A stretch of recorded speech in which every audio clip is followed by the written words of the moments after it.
Putain de bagnole. Salut les enfoirés, aujourd'hui on est sur la Twingo, une de 2005. Et avant de rentrer dans le vif du sujet, je voulais vous dire que pour que la chaîne puisse continuer à vivre et se développe, eh bien je vous remercie de faire un don sur le compte Tipeee et vous avez le lien dans le texte en dessous de la vidéo. Vous pouvez aussi activer le pouce bleu afin de nous encourager et cliquer sur la cloche pour vous abonner et recevoir la notification des nombreuses futures vidéos. Je vous rappelle que nous dépassons maintenant les 150 vidéos, donc ça avance, on avance ensemble. Faites des commentaires si vous avez expérimenté le même type de panne, si vous avez trouvé d'autres solutions, si vous avez été confronté à des difficultés, qu'on puisse partager tout ça tous ensemble et qu'on avance pour passer à l'action. Donc je vais vous passer toute la phase de démontage, mais en tout cas cette fois-ci pour gagner du temps, je vais directement, je pense, enlever la batterie, retirer la durite ici, et il va falloir qu'on démonte tout le bloc de notre moteur d'essuie-glace. Mais contrairement à ce qu'on aurait pu faire dans une case, c'est-à-dire enlever le bloc, remettre le bloc, là il va falloir qu'on désolidarise bien le moteur du bloc en alu qui est là et le remonter, donc ça demande un petit peu plus. Ouais les enfoirés, on a notre nouveau moteur d'essuie-glace ici,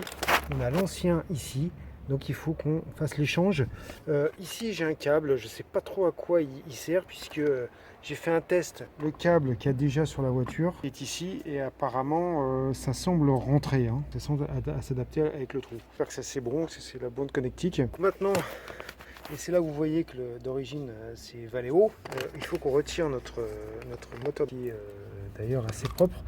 Donc apparemment il y a 3 vis qui le tiennent. Ici là, 1, 2 et 3. Il faut qu'on bouge le bras là pour pouvoir atteindre la vis en dessous et aussi il faut qu'on retire l'écrou qui est là. Donc dans les pièces qui nous sont fournies, ben, on a cette pièce là qui correspond à celle-là. On a l'écrou. Donc moi j'ai bien envie de changer tout ce qu'il faut changer. Là on ne sait pas on a 3 écrous là. Vous voyez c'est du Torx alors que là c'est des écrous. Est-ce qu'on réutilise les écrous d'origine ou on va mettre les Torx? Je sais pas encore, on va voir ça. Donc la question, je pense qu'il faut d'abord commencer par retirer l'écrou ici. Après on retirera les vis là. L'idée, quand on va tourner, c'est que ça bouge pas. Donc il va falloir qu'on bloque cette partie là au moment où on dévisse. Je pense que ça doit être du 13. On va regarder ça tout de suite. Ouais, c'est du 13. Alors je sais pas si ce que je fais est utile, mais comme on démonte, bah moi j'ai mis du dégrippant un peu partout là. Et puis on va en profiter pour en mettre aussi de l'autre côté. Faciliter. Je pense qu'il doit ça doit être un cache. Donc, je vais mettre du dégrippant aussi partout. C'est pas pour ce que ça coûte. Ça peut rendre de grands services. Donc voilà, quand vous tournez le bras là, et ben ça fait tourner l'axe. Donc il faut arriver à le bloquer. Je pense qu'en passant par le trou là. Et malheureusement, mon tournevis il est trop grand, il est trop large, mais l'idée c'est d'arriver à se mettre ici et en bas pour le bloquer. Voilà, donc ici, si j'actionne ma clé, je viens en buter, il va se bloquer là et je vais pouvoir tourner mon écrou. Et ici, hop, j'ai pas de problème. Donc ici, moi je pensais que ici c'était, il y avait une vis en dessous. En fait, il y a une espèce de boule. Je le vois sur cette pièce neuve là. Donc l'idée, ce serait d'arriver à retirer la boule et la remettre. Je sais pas comment on fait. Je sais pas comment on fait pour retirer la boule là et la remettre. Alors j'ai pas envie de tenter le diable. Hein. Si je l'enlève, je sais pas comment je vais pouvoir le remettre. Et j'espère que cette pièce n'est pas usée et ne cause pas des problèmes. Donc j'ai envie de laisser ça comme ça, de démonter l'ancien essuie-glace, moteur d'essuie-glace ici, et de mettre le nouveau. Donc ici, on est sur du 10. Voilà, j'ai bien repéré comment c'est fixé de l'autre côté.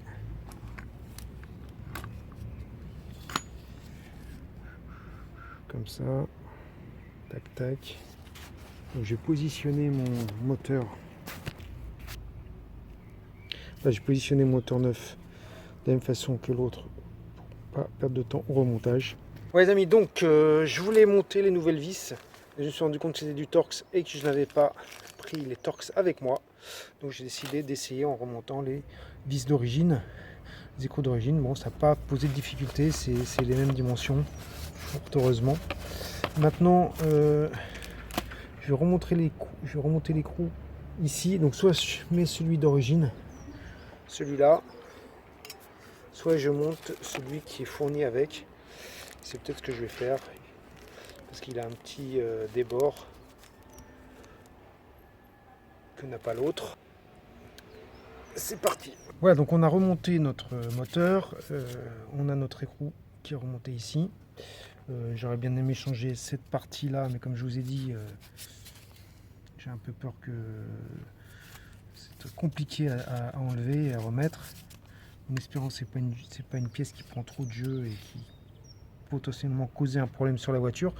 Maintenant je vais remonter la batterie, je vais faire un test avant de tout remonter, voir si le moteur marche. Voilà, donc j'ai mis le contact, on va tester ça, on va voir si, alors de là je sais pas si vous allez voir, mais on va voir si ça bouge. Ouais, ça bouge. Premier niveau, deuxième niveau, ça bouge aussi, on va regarder ça de près. Niveau, je vais mettre, là je suis sur le deuxième cran. Maintenant on va mettre sur le premier cran. Alors le premier cran normalement c'est l'alternatif. Enfin, je me souviens plus du nom, c'est pas l'alternatif, c'est le séquentiel. Enfin vous me redirez le nom, je me souviens plus. Voilà, donc tu vois là il est arrêté. Là ça redémarre. Voilà, donc je dirais que c'est la position temporisation. Voilà, le terme qui vous convient mieux. Donc tout a l'air de marcher correctement, donc maintenant je vais tout remonter. Voilà, donc là je procède au remontage et je vous mets en garde sur un tout petit détail. J'avais fait attention la première fois, la deuxième fois, mais là j'avais complètement oublié. En fait il y a des espèces de tétons ici là. Bon, je sais pas si c'est du laiton ou...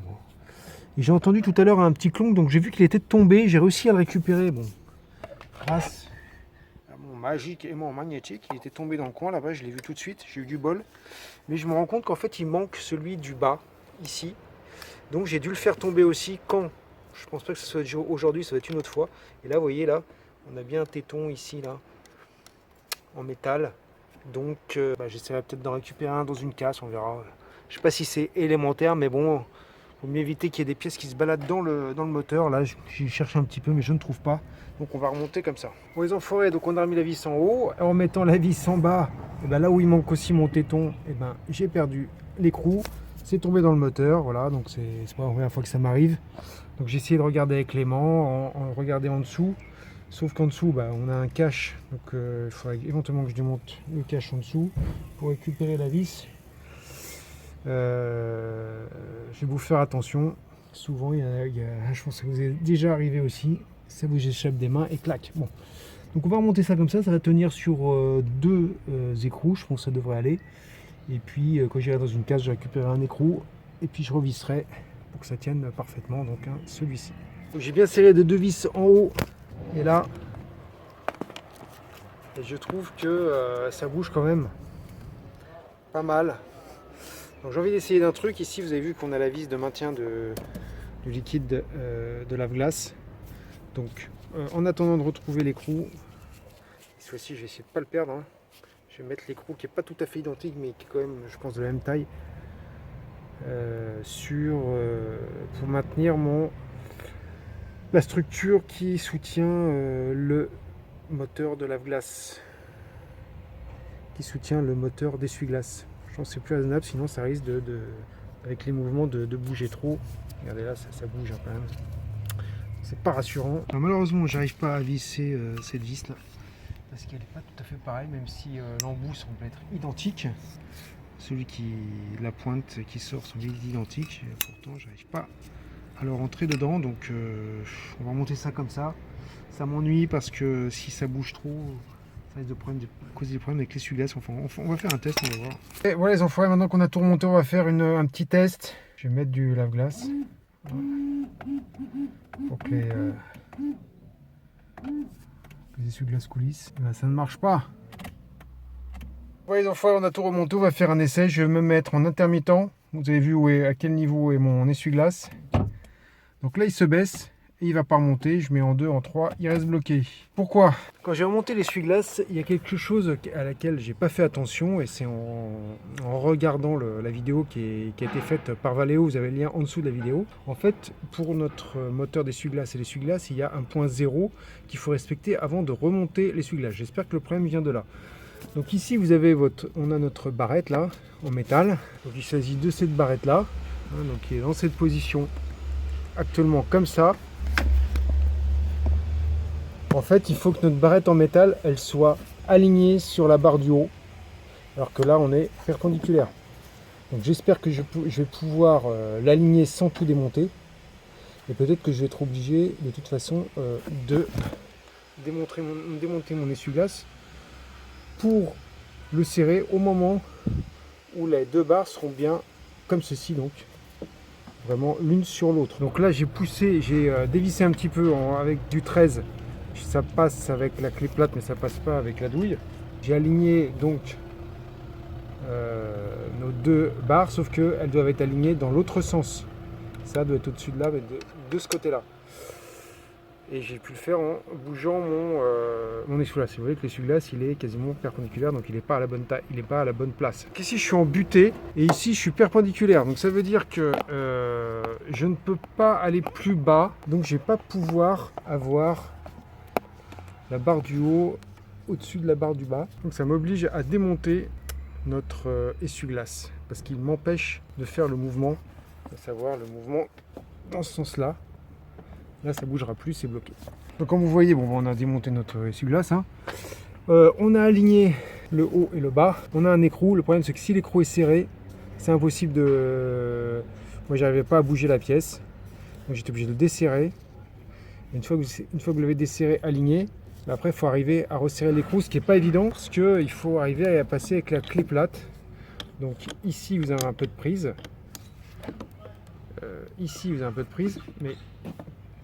Ici, là, ça passe pas à cause de notre liquide de lave-glace, enfin le bocal de liquide de lave-glace. Donc idéalement, il faudrait le démonter. Donc ça veut dire qu'il faut redémonter la batterie, etc. J'ai pas très envie. Je vais essayer de le serrer. J'ai l'impression que je ne serrai pas trop mal à ce niveau-là. Donc je pense que je suis pas trop mal serré. J'ai essayé de serrer au maximum, mais dès que vous actionnez trop fort, il y a tout le mécanisme qui bouge. Donc nous, ce qu'on veut, c'est vraiment être aligné. Hein. Dire le haut et le bas. Évidemment, je manque un peu de perspective parce que je suis pas en dessous. Je pense que là, je suis un petit peu en dessous, donc je vais bouger un petit peu. Voilà, là, je pense qu'on est un peu plus parallèle. On va essayer comme ça, on remonte notre essuie-glace. J'ai commencé par serrer le premier écrou et je me sers la lampe un peu comme cale. Je me situe à peu près par là, mais vraiment j'ai pas d'idée, hein, parce que j'ai plus de repères maintenant que j'ai tout démonté. Si ça va pas, on recommencera. Et maintenant je vais serrer le deuxième écrou de notre essuie-glace. Voilà, c'est remonté, donc je me suis mis un peu au-dessus là. Et on va faire un essai. Intermittent, ça a l'air de marcher. Parfait. Maintenant on va mettre en vitesse 1. Vitesse 1. Mettre un peu d'eau pour que ça coule mieux.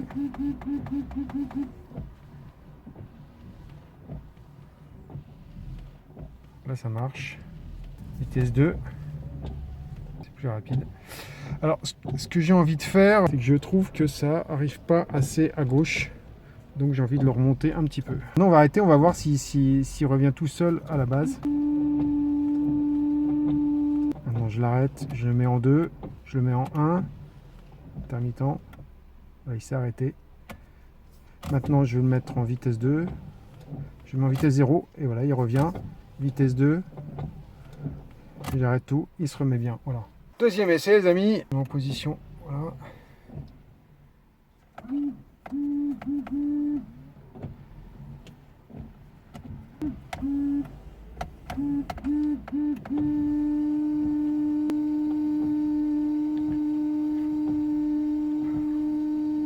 Bon, je trouve que c'est légèrement mieux et encore je sais pas. Et en fait, vous avez vu, je l'avais mis au milieu de l'étiquette de l'assureur en vert, là, au milieu, et en fait, il redescend plus bas. Donc, j'ai pas l'impression que si je règle, je tiendrai mieux que ça, même en remontant plus. Je suis pas sûr, je sais pas en fait. Alors, l'autre souci, et on va vérifier ça tout de suite, on va voir comment se comporte le moteur sur son support, puisqu'il nous manque, je vous rappelle, une vis. Je vais le mettre en intermittent dans un premier temps, voilà, donc l'ouverture de capot ne gêne pas. Maintenant, on va regarder comment, si le support bouge pas trop, et en fait, je trouve que le support bouge. Vous avez vu, il tient pas bien, hein. Il manque la vis du dessous. Donc, qu'est-ce que je vais faire? Je crois que j'ai été obligé de soulever la voiture. On va essayer de voir si on trouve pas la vis. Et je vais peut-être obligé de retirer le cache. Alors, apparemment, j'ai vu sur YouTube, hein, il y a 7 vis qui tiennent le cache en dessous. Peut-être que c'est tombé dans le cache, enfin, sur le cache. Et on va voir si on doit le démonter ou pas. Je vais soulever la voiture sur la droite. On va essayer de se glisser en dessous et voir ce qu'on peut faire. Voilà les amis, donc on a monté notre voiture sur un cric. Moi, vraiment, hein, je vous mets en garde. Hein. Des fois on veut gagner du temps, mais sur ce type de truc faut pas déconner. Donc une chantelle pour sécuriser. Je suis pas sûr que l'endroit où je l'ai mis est le meilleur endroit. Ça fait comme un comment dire, une traverse, un longeron. Bon, je veux pas mettre tout le poids dessus, donc j'ai appuyé au plus près. Et maintenant, on va passer au démontage de notre cache en dessous. Là, on est sous la voiture et on a première écrou ici. Je sais pas si vous voyez là, mon doigt. Ouh le doigt. Alors, le doigt est là. Voilà, c'est là. Et avant toute chose, moi, je mets du dégrippant. Je crois que c'est du... On va vérifier ça. Donc, c'est du 7. Ouais, c'est ça, c'est un écrou de 7. Ouais, les enfants, j'ai démonté le cache. J'ai regardé si la vis n'était pas sur le cache. On a regardé en dessous, au-dessus. Donc, à l'aplomb ici de notre vis qui a sauté. Et j'ai utilisé un miroir, un aimant. Bon, bah, rien à faire. Je ne retrouve pas cette satanée vis, il va falloir qu'on aille dans une casse. J'ai démarré le moteur aussi en espérant qu'avec les vibrations, la vis tombe par terre. C'est pas le cas. Voilà, donc mission à 95% réussie pour notre panne d'essuie-glace enfin. Ouais, les enfoirés, on est allé à la casse. On a récupéré cette pièce-ci et cette pièce-là. Je crois que je l'avais perdu aussi, vous voyez. Je suis très adroit. Donc je vais essayer de ne pas les perdre ce coup-ci. Et donc c'était la vis du dessous. Ici, là. Donc pour pouvoir remettre cette pièce-là, il va falloir que je pense dévisser aussi le haut. Ici, là. Pour avoir un peu de latitude et tirer suffisamment, sinon j'aurais pas assez de... Ouais, les enfoirés, donc on a tout remonté. Pour arriver à passer le téton, il a fallu que je démonte les 3 vis. 1, 2 et 3. Et maintenant, on va faire un petit test pour voir si tout fonctionne. Ouais, les amis, intermittence, taille 1, vitesse 1. Vitesse 2, bon évidemment c'est déconseillé de le faire sans pluie. Maintenant on va arrêter, il va revenir à sa place initiale. Je trouve un poil haut, mais bon, déjà important c'est d'avoir des essuie-glaces. Alors j'espère que cette vidéo vous a plu, fin de l'épisode, et j'ai réussi à ne pas perdre cette fois-ci la vis. Donc voilà, si vous voulez soutenir la chaîne, vous avez 3 façons de le faire. Premièrement, vous pouvez donner un don même modeste sur le compte Tipeee, vous avez le lien en dessous de la vidéo. La deuxième chose, vous activez le pouce bleu pour nous encourager. Et la troisième chose, la cloche pour vous abonner, recevoir la notification des nombreuses futures vidéos. Et je vous rappelle qu'on dépasse désormais les 150 vidéos. Donc si vous voulez que la chaîne continue à vivre et se développe, soutenez-nous. À très bientôt les enfoirés. Ciao!